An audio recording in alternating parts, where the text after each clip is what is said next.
Bonjour, pour cette nouvelle capsule scientifique et du malin, nous accueillons aujourd'hui Irène Altarelli, qui est maître de conférences en psychologie du développement à l'Université de Paris. Tu travailles au sein du laboratoire de psychologie du développement et de l'éducation de l'enfant et tu t'intéresses plus particulièrement à l'acquisition de la lecture. Merci d'être avec nous aujourd'hui. Du coup, pour apporter un peu de contexte, est-ce que tu peux nous dire, Irène, en quelques mots, sur quoi portent tes travaux de recherche et également tes missions d'enseignement au sein du LabCD? Bonjour, merci pour cette opportunité d'échanger. Je suis contente d'être avec vous ce matin.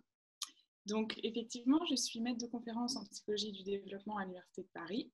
Et donc, j'enseigne principalement le développement de la cognition, c'est-à-dire comment est-ce qu'on peut étudier le développement des capacités cognitives chez l'enfant et l'adolescent, et même chez le bébé.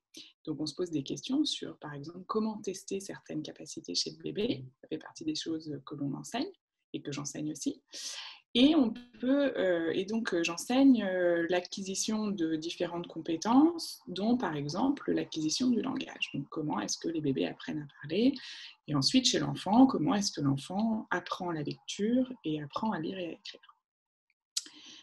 Je suis également co-responsable d'une UE dans laquelle on essaye d'enseigner aux étudiants de licence, de première année de licence, la méthode scientifique, qu'est-ce qu'une source scientifique fiable, etc.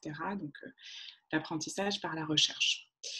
Pour ce qui concerne mes travaux de recherche, donc effectivement, je travaille sur l'apprentissage, aussi bien chez l'adulte que chez l'enfant. Je m'intéresse aux facteurs qui peuvent contraindre ou favoriser l'apprentissage.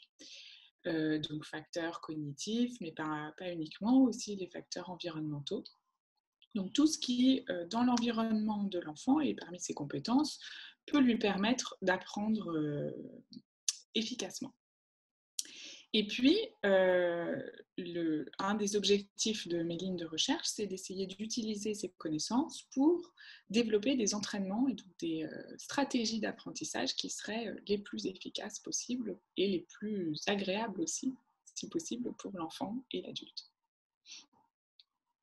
Merci beaucoup pour cette réponse. Effectivement, c'est vrai qu'on entend souvent parler d'optimisation, maximisation de l'apprentissage, et peut-être qu'on a tendance à perdre de vue le plaisir d'apprendre et donc que le contexte soit effectivement agréable. Donc, je pense qu'on en parlera plus tard à travers une autre question, mais c'est un point sur lequel je serais ravie de discuter avec toi.